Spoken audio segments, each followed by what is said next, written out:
کبھی محل میں زندگی نہیں گزاری، خیموں میں کم وقت سوتا رہا، ساری زندگی خیموں میں سویا۔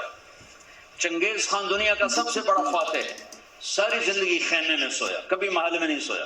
اس کی اولادوں نے سونے چاندی کے گھر کھڑے کر دیے، وہ موت تک خیمے میں سویا۔ کہ آؤ میں تمہیں بتاؤں کہ قوموں کی تقدیر کیا ہے، بلندی کب آتی ہے، زوال کب آتا ہے۔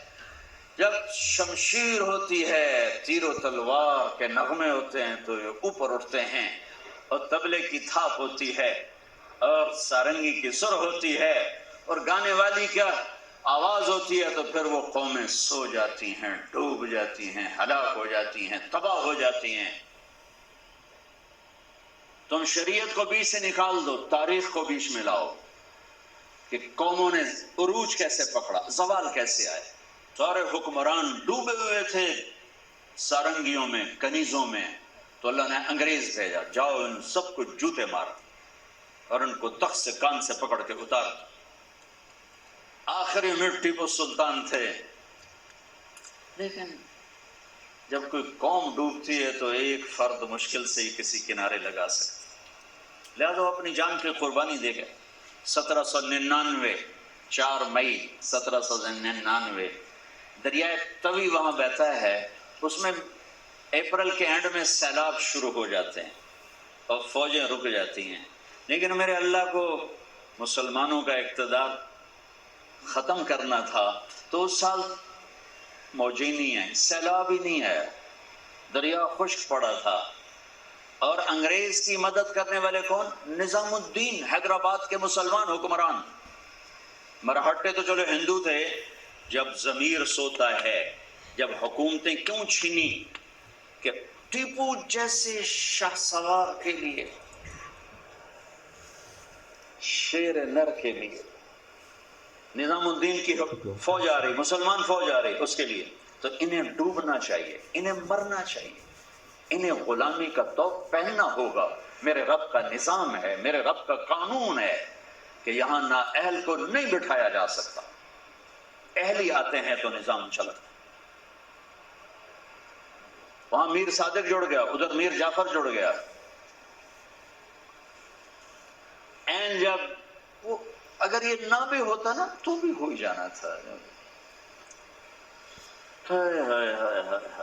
میر صادق نے کہا بھائی وہ تنخواہ لے لو، فوج انگریز نے حملہ کیا، وہ کہتا آؤ بھائی تنخواہ لے لو، سارے تنخواہ لے لو۔ وہ پتہ نہیں کیسے کرائے کے فوجی تھے، وہ تنخواہ لینے کے لیے دوڑ گئے۔ پھر وہ کھانا کھا رہے تھے، نوالا ہاتھ میں تھا کہ شور پڑا کہ جی قلعے کی دیوار ٹوٹ گئی، فوجیں داخل ہو گئیں، کھایا نہیں چھوڑ دیا۔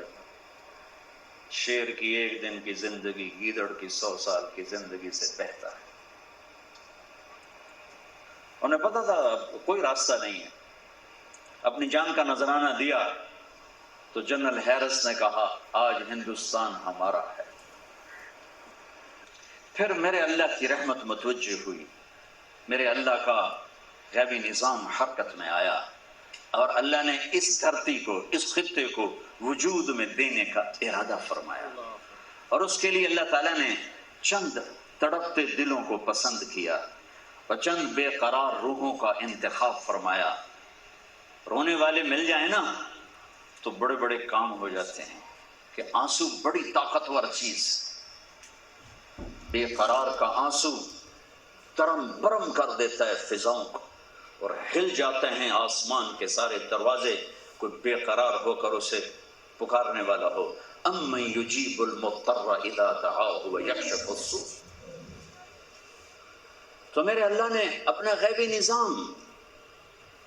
نظام سے تلوار نہیں چلی، توپ نہیں چلی، جنگ نہیں ہوئی، فوجیں نہیں میدان میں اتری، چند مخلص لوگ۔ یہ خواب دیکھا ہمارے شاعر نے، شاعر مشرق جس کو تم کہتے ہو، میں اسے شاعر مشرق و مغرب، شمال و جنوب کہتا ہوں، کہ دنیا پھری ہے، ادب سے لگاؤ ہے، عربی اور اردو میرے لیے ایک جیسا ہو گیا ہے، فارسی بھی پڑھی، فارسی کا کلام بھی۔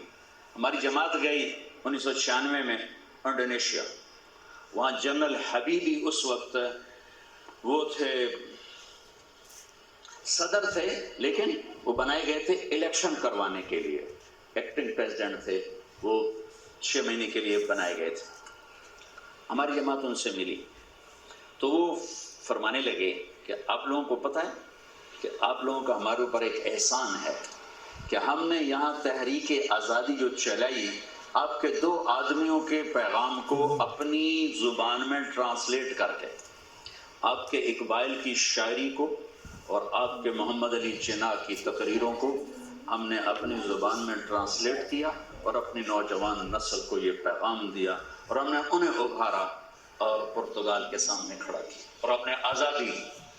میں کہا میرے دیش کے بچے کو تو پتہ ہی کوئی نہیں ہے محمد علی جناح کون تھے، اقبال کون تھے. اللہ تعالیٰ نے علامہ اقبال کو یہ خواب دکھایا، اللہ نے اس کے دل میں یہ بات ڈالی. انہوں نے اس خواب کی تعبیر کے لیے محمد علی جناح کو ڈھونڈا جن کو ہم قائد اعظم کہتے ہیں. تو اللہ تعالیٰ نے ایک بندے کو خواب دکھایا، دوسرے کو تعبیر، اور انہوں نے میدان جیتا سچائی پر، صدق پر، لگن پر، امانت پر. انسانیت کی معراج تھے یہ لوگ. محمد بخش نام تھا علامہ اقبال کے خادم کا، ہمیشہ اس کو محمد بخش کے نام سے پکارتے تھے. ایک دفعہ نام نے لیا، کسی اور طرح سے پکارا تو وہ کہنے لگا آپ نے اب مجھے نام سے کیوں نہیں پکارا؟ کہا میں نے اللہ کے نبی کا نام کبھی بغیر وضو کے نہیں لیا، آج میرا وضو نہیں تھا اس لیے میں نے تمہیں تمہارے نام سے نہیں